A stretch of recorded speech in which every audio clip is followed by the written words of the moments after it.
Hello, xin chào các bạn đã quay trở lại với review 5 phút. Ở cuối tập 47, khi nhận được lời mời giúp đỡ lực lượng quân đội, La Phong đã lập tức đồng ý. Cũng nhờ vậy, cậu ấy đã chính thức được phong quân hàm thiếu tướng. Và ngày hôm sau, trong bữa tiệc của mình, trong bộ trang phục quân ngũ, La Phong vô cùng bảnh bao đã trở thành tâm điểm của sự chú ý. Thế nhưng, đang trong bữa tiệc vui vẻ, sau khi nghe một cuộc điện thoại tới từ sở chỉ huy, Lý Đạt Uy đã hết sức bất ngờ. Lần này, quân khu Đông Nam đã bị quái thú hải vực tấn công.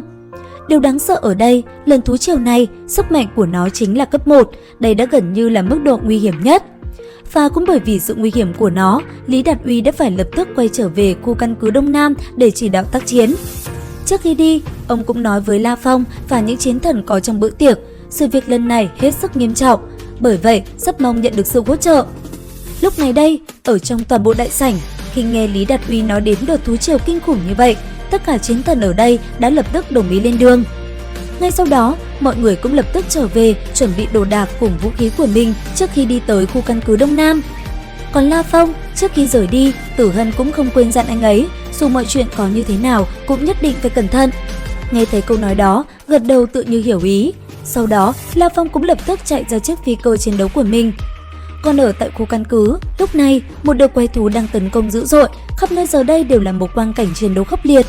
Đám quái thú hải vực rất đông đảo, bởi vậy mà rất nhanh, quân đội đã bị yếu thế. Những chiến thuyền lúc này cũng không ngừng bị đám quái thú kia phá hủy nghiêm trọng. Lúc này, trở lại với La Phong, sau khi đi vào bên trong phi cơ của mình, rất nhanh, tất cả những món đồ cần thiết đều đã xuất hiện. Nhanh chóng kiểm tra lại toàn bộ vũ khí một lần, La Phong rất nhanh đã chuẩn bị tới được khu căn cứ Đông Nam. Cũng trong lúc đó, ở tại khu căn cứ, hàng loạt tin cấp báo khẩn cấp và nguy hiểm đã được gửi tới, tình hình lúc này đang hết sức hỗn loạn. Đám quái thú hải vực không chỉ phá hỏng chiến thuyền, bọn chúng còn không ngừng tràn vào những khu căn cứ của quân đội và phá hỏng tất cả mọi thứ. Lúc này đây, nhìn vào màn hình radar, Lý Đạt Uy đang tỏ ra hết sức nghiêm trọng, chỉ trộ rằng đợt thú triều lần này sẽ gặp nguy hiểm tới người dân. Dưới sự chỉ huy của ông, pháo laser cùng với rất nhiều vũ khí tối tân đã được phát động về phía đàn quái thú. Thế nhưng, với số lượng đông đảo của bọn chúng, pháo laser cũng không hề ấn gì. Cũng trong lúc đó, ở tại nhà của La Phong, sau khi mọi người nghe được tin này, cũng không khỏi sợ hãi vô cùng. Vào thời điểm này đây, Tử Hân cũng đang trên đường trở về nhà, khuôn mặt của cô ấy đang hết sức buồn bã và lo lắng cho an nguy của La Phong. Còn La Phong, sau quãng thời gian ngắn di chuyển trên phi cơ chiến đấu, rất nhanh, anh ấy cũng đến được trung tâm của cuộc tấn công. Lúc này, La Phong vô cùng lạnh lùng, khi trang bị khắc thần che hết đi khuôn mặt băng lãnh, chỉ trong tích tắc, La Phong đã cầm vũ khí của mình và lao thẳng xuống dưới mặt nước biển và hướng về phía đàn quái thú kia mà tiêu diệt. Chiến đấu có thể nói là vô cùng kinh khủng, sức mạnh của đàn quái thú không hề yếu ớt một chút nào.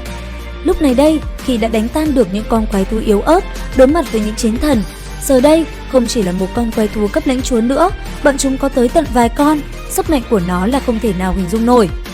Trong khoảnh khắc này, không chỉ gặp quái thú cấp lãnh chúa thực lực kinh người, bây giờ cả nhóm lại phải đối diện với sức mạnh suy giảm khi chiến đấu trong nước. Có thể nói, vô vàn bất lợi đang diễn ra trong trận đánh kinh điển dưới sâu nước biển.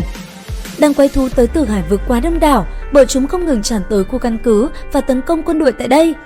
Còn La Phong cùng các chiến thần dưới sự phối hợp tác chiến, bọn họ đã rất nhanh bắt đầu chia nhau ra để chiến đấu với quái thú lãnh chúa. Thế nhưng, ngay cả với sức mạnh chiến thần, tất cả mọi người vẫn đang hết sức khó khăn để kết thúc bọn chúng. Lúc này, khắp nơi xung quanh đều là một mảnh chiến đấu tràn đầy nguy hiểm. Pháo laser cùng trang thiết bị tối tân không ngừng bắn ra, tạo nên một khung cảnh cực kỳ hỗn loạn.